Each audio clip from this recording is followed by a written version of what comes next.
નમસ્કાર ફ્રેન્ડ, સ્વાગત છે તમારું બીટી એજ્યુકેશન લાઈવની ખાસ સિરીઝ કરંટ અફેર્સમાં. તો આજે આપણે જોઈએ 15 જૂન 2026ના કરંટ અફેર્સ. તો ચાલો શરૂ કરીએ.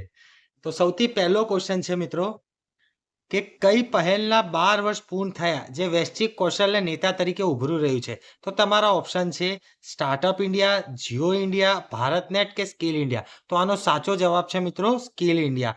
કેવી રીતે? તો સ્કિલ ઇન્ડિયા શું કરે છે ચાલો આપણે જોઈએ. જે સ્કિલ ઇન્ડિયા છે એ કૌશલ્ય વિકાસ અને ઉદ્યોગ સાહસિકતા મંત્રાલય દ્વારા ચાલુ કરવામાં આવે છે. બરાબર છે. આ વિશ્વની સૌથી મોટી કૌશલ્ય ઇકોસિસ્ટમમાંની એક છે જે દેશભરમાં કાર્યબળ વિકાસ, ઉદ્યોગ સાહસિકતા, રોજગાર ક્ષમતામાં તેના યોગદાન આપે છે. ઓકે. અને આ જે કૌશલ્ય પરિવર્તન છે એનું સંકલિત માળખું કેવું છે? આ જે માળખું છે એ વ્યાપક કૌશલ્ય ઇકોસિસ્ટમનું નિર્માણ કર્યું છે જે વ્યાવસાયિક શિક્ષણ, ઉદ્યોગ આગેવાની તાલીમ, એપ્રેન્ટિસશીપ, ઉદ્યોગ સાહસિકતા, ડિજિટલ ઇન્ફ્રાસ્ટ્રક્ચર અને વૈશ્વિક કાર્યબળ ગતિશીલતાને જોડે છે. તો આટલા પોઈન્ટ્સ તમે ખાસ ધ્યાન રાખજો અને રિવાઇઝ કરી લેજો. આની પીડીએફ હું ટેલિગ્રામના ચેનલમાં નાખું છું, આખી પીડીએફ. આ વૈશ્વિક સ્તર પર આનું શું ઉપયોગ થશે? સતત સુધારાઓ અને ભાગીદારી દ્વારા સ્કિલ ઇન્ડિયા વિશ્વની સૌથી મોટી અને સૌથી વૈવિધ્યસભર કૌશલ્ય ઇકોસિસ્ટમમાંની એક બની ગઈ છે. અને આ ઇન્ફ્રાસ્ટ્રક્ચર વૃદ્ધિમાં શું કરે છે? તો આ તમે જોશો કે જે પહેલા 2014માં 9,776 જ આઈટીઆઈ હતી, જે હવે વધીને થઈ ગઈ છે 13,888. તો આ વસ્તુ ખાસ ધ્યાન રાખજો મિત્રો, જે દેશભરમાં કૌશલ્ય વિકાસની પહોંચનો વિસ્તાર કરે છે. આ ટોપિક પર તમારા મેન્સમાં પણ ક્વેશ્ચન આવી શકે છે, તો આટલા પોઈન્ટ તમે ખાસ યાદ રાખજો. ચલો આગળ હવે નેક્સ્ટ ક્વેશ્ચન જોઈએ આપણે. તો નેક્સ્ટ ક્વેશ્ચન છે કયા મંત્રાલય અંતર્ગત કેન્દ્રીય મંત્રી અશ્વિની વૈષ્ણવે રાજસ્થાનના જયપુરમાં આકાશવાણી જયપુર પરિસરમાં આયોજિત એક કાર્યક્રમ દરમિયાન જેસલમેરના રામગઢ ખાતે 20 કિલોવોટ આકાશવાણી ફ્રીક્વન્સી મોડ્યુલેટર ટ્રાન્સમીટરનું વર્ચ્યુઅલી ઉદ્ઘાટન કર્યું હતું. તો તમારો ઓપ્શન છે ઇલેક્ટ્રોનિક્સ અને માહિતી મંત્રાલય, શિક્ષણ મંત્રાલય, શ્રમ મંત્રાલય કે સાયન્સ ટેકનોલોજી મંત્રાલય. તો આનો સાચો જવાબ છે મેટી. આ ખાસ યાદ રાખજો, મેટી એટલે અશ્વિની વૈષ્ણવ, જેના મંત્રી છે માહિતી અને પ્રસારણ મંત્રી. તો આ કયા મંત્રાલય છે? ઇલેક્ટ્રોનિક્સ અને ટેકનોલોજી મંત્રાલય. ઓકે. તો હવે આપણે જાણીએ કે આ જે છે આ 20 કિલોવોટ ફ્રીક્વન્સી મોડ્યુલર ટ્રાન્સમીટર શું છે. તો આ એક નવી કાર્યરત ટ્રાન્સમીટરથી સરહદી ક્ષેત્રમાં માહિતી પ્રસાર અને રાષ્ટ્રીય એકતાને મજબૂત બનાવવાની અપેક્ષા છે, જેનાથી રહેવાસીઓને સમાચાર, શૈક્ષણિક સામગ્રી, જાહેર સેવા માહિતી અને અન્ય બાબતોની સારી એવી એક્સેસ ફટાફટ મળી જશે. જ્યાં ઇન્ટરનેટ નથી પહોંચ્યું ત્યાં રેડિયો તો દરેક જગ્યાએ પહોંચે જ છે. તો આ એક નવું અત્યાધુનિક જે સરહદી વિસ્તાર માટે ખૂબ ઉપયોગી છે. આ 80 કિલોમીટરની ત્રિજ્યામાં રેડિયો કવરેજ સક્ષમ પૂરું પાડશે તેની આ અપેક્ષા છે, જે જેસલમેર જિલ્લાના લગભગ 20,000 ચોરસ કિલોમીટર વિસ્તારને આવરી લેશે. ખાસું મોટું છે આ. આ સંસ્થામાં એડવાન્સ ક્વોન્ટમ લેબની સ્થાપના થશે. ક્વોન્ટમ કી ડિસ્ટ્રીબ્યુશન અને quantum computing simulation, quantum sensing hardware ઘટકોમાં સ્વદેશી ક્ષમતાઓના નિર્માણ પર ધ્યાન કેન્દ્રિત કરશે.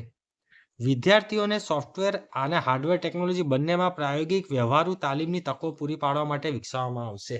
એટલે આ નવા સોફ્ટવેર અને નવા હાર્ડવેર ટેકનોલોજી છે જેમાં ક્વોન્ટમ ટેકનોલોજી યુઝ થાય છે. આમાં એક ક્વોન્ટમ લેબની સ્થાપના થશે. એના અંદર અલગ અલગ સોફ્ટવેર અને હાર્ડવેર ડેવલપ કરવામાં આવશે.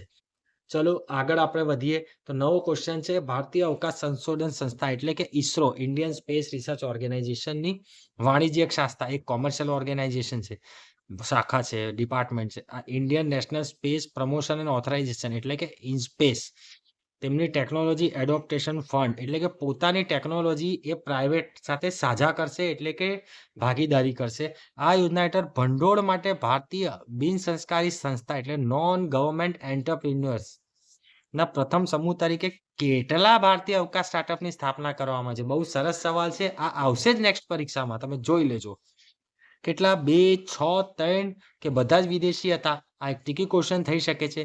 તો આનો સાચો જવાબ છે કે 3 સ્ટાર્ટઅપ. અને કયા કયા સ્ટાર્ટઅપ હતા? એ સ્ટાર્ટઅપ હતા એસ્ટ્રોબેઝ ટેકનોલોજી જે બેંગ્લોરમાં છે, set sure analytics India private limited જે બેંગ્લોરમાં છે, અને TM2 સ્પેસ ટેકનોલોજી જે હૈદરાબાદમાં છે. હવે આ ત્રણ સ્ટાર્ટઅપ તો તમે જોઈ લીધા, પણ આ 3 સ્ટાર્ટઅપ શું કરશે, કયું કયું કામ કરશે? બધા સ્ટાર્ટઅપને બધી વસ્તુ તો નથી મળી જવાની, એમના કામના હિસાબે અલગ અલગ વસ્તુ મળશે. તો એ કઈ કઈ વસ્તુ છે ચલો આપણે જોઈએ. આ જે એસ્ટ્રોબેઝ ટેકનોલોજી છે એ મધ્યમથી ભારે લિફ્ટ સ્પેસ લોન્ચ વ્હીકલ માટે હાઈ થ્રસ્ટ, ફરીથી વાપરી શકાય એટલે કે રીયુઝેબલ તેવું close cycle liquid rocket engine એટલે કે 800 કિલોન્યુટન વાળું વિકસાવવાનું કામ સોંપવામાં આવે છે. આ તો એક હશે ક્લોઝ સાયકલ, ઠીક છે. પછી આ છે ભારે લિફ્ટ ઓફ એટલે કે ભારે એટલે કે સમજો કે અત્યારે જે જીએસએલવી કામ કરે છે એ ટાઈપના રોકેટના થ્રસ્ટ બનાવવા માટે આ કામમાં આવશે, જેનું કેટલું હશે 800 કિલોન્યુટન, ખાસું મોટું કહેવાય. બીજી કંપની છે સેટસ્યોર એનાલિટિક્સ ઇન્ડિયા, જે પણ બેંગ્લોરની જ છે. આ વિશ્લેષણાત્મક સ્ટાર્ટઅપ ધારિણી નામનું એક મોટું અર્થ ઓબ્ઝર્વેશન મોડેલ બનાવશે, જે રિમોટ સેન્સિંગ એપ્લિકેશન્સ માટે ભારતના પાયાના આર્ટિફિશિયલ ઇન્ટેલિજન્સ પ્લેટફોર્મ તરીકે સેવા આપશે. ઓકે, ધારિણી ખાસ એમ ભાષીની એક એઆઈ ભાષા મોડેલ છે, અને આ ધારિણી છે જે અર્થ ઓબ્ઝર્વ એટલે ઉપરથી પૃથ્વીને જોવા માટે યુઝ થશે. અત્યારે પાકિસ્તાને 6 અત્યાર સુધીના યુએસ મોકલી દીધા છે, જે સ્પાયસેટ કહેવાય છે, એટલે કે ભારત પર અને ખાસ કર જમ્મુ કાશ્મીરમાં જાસૂસી કરવા માટે આ યુઝ થાય છે. તો એવી રીતે ધારિણી છે એ પણ અર્થ ઓબ્ઝર્વેશન મોડેલ જ છે, અને જે સેટસ્યોર એનાલિટિક્સ ઇન્ડિયા દ્વારા બનાવવામાં આવશે. ત્રીજું છે TM2 સ્પેસ ટેકનોલોજી. આ સ્વદેશી AI supported star tracker system વિકસાવવાનું કામ સોંપવામાં આવે છે, જે ઉચ્ચ રિઝોલ્યુશન ઇમેજ અને કોમ્યુનિકેશન મિશન માટે ઉચ્ચ પોઇન્ટિંગ એક્સેસને સક્ષમ બનાવે છે. આ શું કહેવા માંગે છે? સ્ટાર ટ્રેકર સિસ્ટમ એટલે કે જેમ ઇલોન મસ્ક અને ચાઇનાએ પોતાના બહુ બધા સેટેલાઇટ ગોઠવીને કોમ્યુનિકેશન સિસ્ટમ બનાવ્યું છે, એનું નામ કંઈક સારું છે, મને યાદ રિકોલ નહીં કરી શકી રહ્યો છું. જેમ નાસાનું જીપીએસ હતું, એવી રીતે એલોન મસ્કે પોતાના સ્ટાર્સ, એવી રીતે ભારત પણ સ્ટાર ટ્રેક સિસ્ટમ માટે એક સ્વદેશી એઆઈ સપોર્ટેડ બનાવશે. ઠીક છે. હવે આગળ જોઈએ. આગળ છે કે ગુજરાત સરકાર સાથે કયા કરાર થયા છે? તો ઇન્સ્પેસ છે એ ગુજરાત ઔદ્યોગિક વિકાસ એટલે GIDC, Gujarat industrial development corporation, Khoraj ખાતે અવકાશ ટેક ક્ષેત્ર માટે કોમન ટેકનિકલ ફેસિલિટી વિકસાવવા માટે ગુજરાત સરકાર સાથે હસ્તાક્ષર કર્યા છે કરાર પર, એમઓયુ ઉપર. શું બનાવશે? કે કોમન ટેકનિકલ ફેસિલિટી બનાવશે, અને આ વિકાસ માટે જરૂરી સાધનોની ખરીદી માટે ટેકનિકલ સપોર્ટ તેમજ 100 કરોડ સુધી નાણાકીય સહાય ગુજરાત સરકારને ઇન્સ્પેસ દ્વારા પ્રોવાઈડ કરવામાં આવશે. અને સુવિધાઓ અને જગ્યા, મેન્યુફેક્ચરિંગ પાર્ક નિર્માણ, સંચાલન, જાળવણી માટે જરૂરી વધારાનું ભંડોળ ગુજરાત સરકાર દ્વારા પૂરું પાડવામાં આવશે. એટલે કે આ જે સાધનોની ખરીદી અને ટેકનિકલ સપોર્ટ અને 100 કરોડ રૂપિયા એ ઇન્સ્પેસ ગુજરાત સરકારને આપશે. અને ગુજરાત સરકાર જે મેન્યુફેક્ચરિંગ પ્લાન્ટ ખોરજ જીઆઈડીસી ખાતે બનશે, એના માટે બધી જગ્યા, વર્કફોર્સ અને જેની મેન્ટેનન્સ વગેરે એ બધું ગુજરાત સરકાર પૂરું પાડશે. તો આ બે વસ્તુ ખાસ ધ્યાન રાખજો, એક્ઝામમાં ઉપર નીચે કરીને પૂછી શકે છે. ચાલો નેક્સ્ટ ક્વેશ્ચન તરફ આગળ વધીએ. તો નેક્સ્ટ ક્વેશ્ચન નંબર 4 છે આપણું, ભારત સરકારના કયા રાજ્ય સાથે તેલ અને ગેસ ઉત્પાદન વધારવા માટે દ્વિપક્ષીય નહીં ત્રિપક્ષીય સમજૂતી કરાર પર હસ્તાક્ષર કર્યા છે? તો આ કયા છે? તો ઓપ્શન છે આપણા આસામ અને નાગાલેન્ડ, આસામ અને મિઝોરમ, ઉત્તર પ્રદેશ અને આસામ, કે આસામ અને અરુણાચલ પ્રદેશ. તો અત્યારે એનો સાચો જવાબ છે આસામ અને નાગાલેન્ડ. તો કેમ આસામ અને નાગાલેન્ડ? કે આ આસામ અને નાગાલેન્ડના વચ્ચે એક ટેરિટોરિયલ ડિસ્પ્યુટેડ લેન્ડ ઉપર, જે વિવાદિત જગ્યા ઉપર જ ઓઇલ અને નેચરલ ગેસના ખદાનો કે જેવી આવેલું છે, ભંડારો આવેલા છે, એટલા માટે આ કરાર કરવામાં આવ્યો છે. બધા જગ્યાએ બીજેપીની સરકાર છે, એટલા માટે આ પોસિબલ થયું છે. તો આ કરારની મુખ્ય વિગતો આપણે આગળ જોઈએ તો આનું માળખું કેવું છે કે આ સલામત અને સુરક્ષિત હાઇડ્રોકાર્બન કામગીરી. તમને ખબર છે પેટ્રોલિયમ પેદાશ, નેચરલ ગેસ પેદાશ એ હાઇડ્રોકાર્બનનું જ બનેલું હોય છે. અસરકારક હિસ્સેદારોનું સંકલન એટલે આસામ છે, નાગાલેન્ડ છે, ભારત સરકાર છે, એનું પ્રોપર કઈ જગ્યાએ કોણ કેટલું શું કામ કરશે, કોને કેટલું શું ફાયદો થશે, એની શોધ અને ઉત્પાદન પ્રવૃત્તિઓ માટે સમર્થન અને અપસ્ટ્રીમ પેટ્રોલિયમ ક્ષેત્રમાં રોકાણને પ્રોત્સાહન આપવા માટે સંકલિત કાર્યકારી માળખું સ્થાપિત કરે છે. આનું મહત્વ શું છે? આનું મહત્વ એ છે કે 31 વર્ષના અંતરાલ પછી, કેટલા વર્ષ? ખાસું મોટું ટાઈમ છે. 31 વર્ષના અંતરાલ પછી નાગાલેન્ડમાં તેલ અને ગેસના ઉત્પાદનને પુનર્જીવિત કરવાનો. ઉત્તર પૂર્વમાં ખાસ તમને ખબર છે બર્થ પ્લેસ છે આસામ, જ્યાંથી સૌથી પહેલા ભંડાર મળ્યા હતા. સમૃદ્ધ હાઇડ્રોકાર્બન સંસાધનોને અનલોક કરવાનો. કોઈના કોઈ કારણસર આપણે અત્યારે લઈ નથી શકતા, બરાબર છે. એમ પણ વેસ્ટ એશિયામાં યુદ્ધ ચાલી રહ્યું છે, તો યુદ્ધના પગલે અત્યારે ભારતમાં જ મળી જાય. અંડમાન સાઈડ ગેસના ભંડાર મળેલા છે અને અહીંયા કરાર થઈ ગયો છે, તો એ પણ આપણને ખૂબ ફાયદો આપી શકે છે. વધુ રોકાણ નિશ્ચિતતા પ્રદાન કરવાનો તેમજ પ્રદેશમાં રોજગારીની તકો ઉત્પન્ન કરવાનો પણ આ એક મોકો આપે છે. તો ચલો આપણે નેક્સ્ટ ક્વેશ્ચન તરફ આગળ વધીએ. તો આઈસીએઆર એ ખેડૂતોને 24 7 એટલે કે 24 કલાક બધા દિવસ એઆઈ સંચાલિત સલાહ પૂરી કરવા માટે એક સલાહકાર પ્લેટફોર્મ લોન્ચ કર્યું છે. તો એ પ્લેટફોર્મનું નામ શું છે?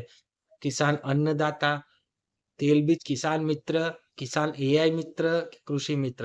આ બહુ ટ્રિકી ક્વેશ્ચન છે. આ ઈઝી છે પણ હાર્ડ પણ કહેવાય છે.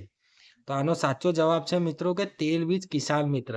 આમાં એઆઈ સંચાલિત સલાહ એટલે કોઈ બધા ટીક કરી નાખે કિસાન એઆઈ મિત્ર, પણ નહીં, તેલબીજ કિસાન મિત્ર આવશે. બરાબર છે. તો આ જે તેલબીજ કિસાન મિત્ર છે એ પ્લેટફોર્મ શું છે? આ એક ચેટબોટ છે. જેમ કે આપણે સમજો કે આઈસીઆઈસીઆઈ લોમ્બાર્ડ ઇન્સ્યોરન્સ ડાઉનલોડ કરવા જઈએ તો ત્યાં એક રિયા કરીને નીચે બબલ આવે છે. બબલ ઉપર તમે ક્લિક કરો ને તો એના ઉપર તમે ચેટ કરીને બધી માહિતી લઈ શકો છો, પીડીએફ ડાઉનલોડ કરી શકો, સર્વિસ રિક્વાયર્ડ રેઝ કરી શકો. તમને કોલ કરવાની કે ઈમેલ કરવાની કે મેસેજ કરવાની જરૂર ના રહે. બરાબર. અને આ જે વોટ્સએપ દ્વારા સુલભ છે, એટલે કે વોટ્સએપમાં પણ આ લિંક છે, આ વોટ્સએપથી યુઝ થશે. જે તેલીબિયાની ખેતી સંબંધિત તાત્કાલિક વૈજ્ઞાનિક સલાહકારી, એટલે ખેડૂતને સમજો કોઈ મુશ્કેલી આવી રહી છે તો તરત વોટ્સએપ ઓપન કર્યું, હાય લખ્યું, ઓપ્શન આવશે, એમાં ચેટ કરશે અને એઆઈ સંચાલિત છે એટલે ફાયદો. અને આ platform AI Indian institute of oilseeds research ICR નો એક ભાગ છે.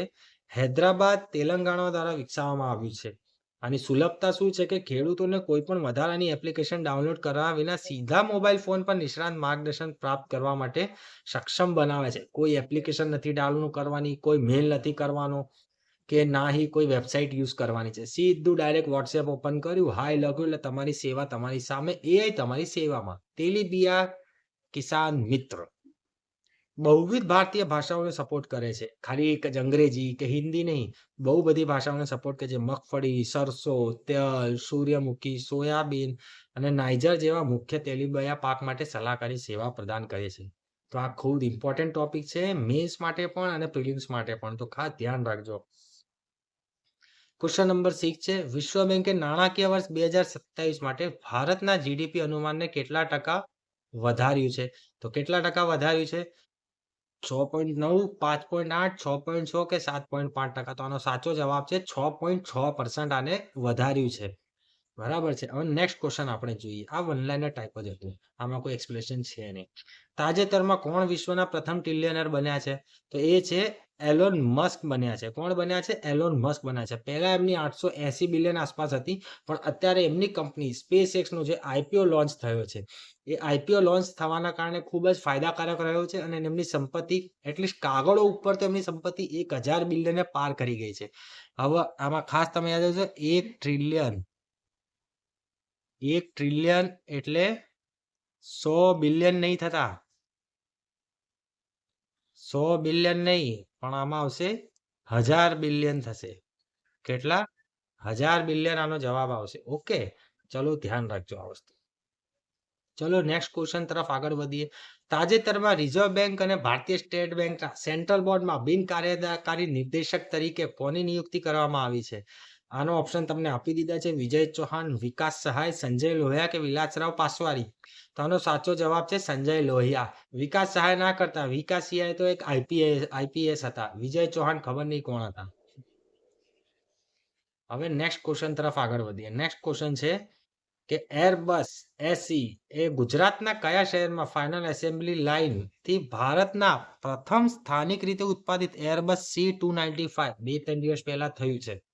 લશ્કરી પરિવહન વિમાનની પ્રથમ પરીક્ષણ ઉડાન સફળતાપૂર્વક પૂર્ણ કરી, જે ભારતના પ્રથમ મોટા પાયે ખાનગી ક્ષેત્રના લશ્કરી વિમાન કાર્યક્રમને ચિહ્નિત કરે છે. આ એક ખૂબ જ પ્રાઉડની વાત છે.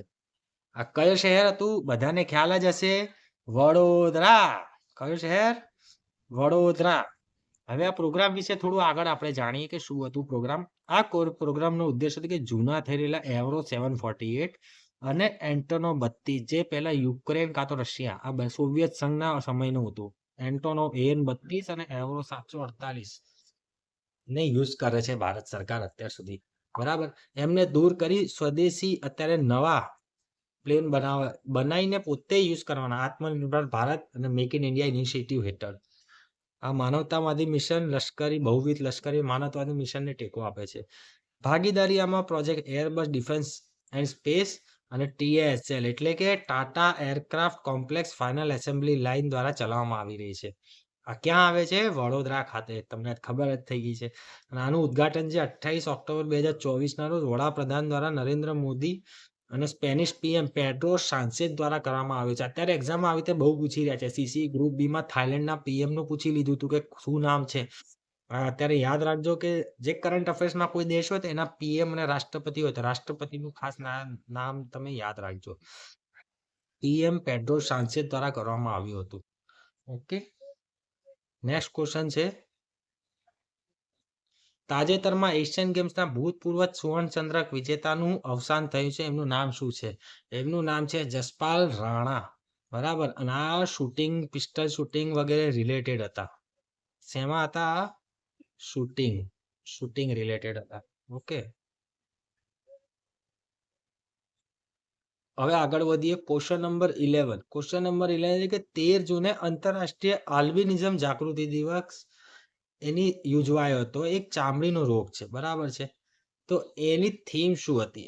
આવો લડીએ અને જીત હાંસલ કરીએ. આલ્બિનિઝમ મુક્ત વિશ્વ, સ્વચ્છ ત્વચા, સારી ત્વચા, મારી ત્વચા પર ગર્વથી, બધા ત્વચા ટોનની ઉજવણી. તો આનો સાચો જવાબ છે મિત્રો ડી, મારી ત્વચા પર ગર્વથી, બધા ત્વચા ટોનની ઉજવણી. અગર વિડીયો ગમ્યો હોય તો લાઈક, શેર, સબસ્ક્રાઇબ અને ઇન્સ્ટાગ્રામ પર ફોલો કરવાનું અને ટેલિગ્રામ પર જોઈન કરવાનું બિલકુલ ના ભૂલતા. BT education line, stay tune.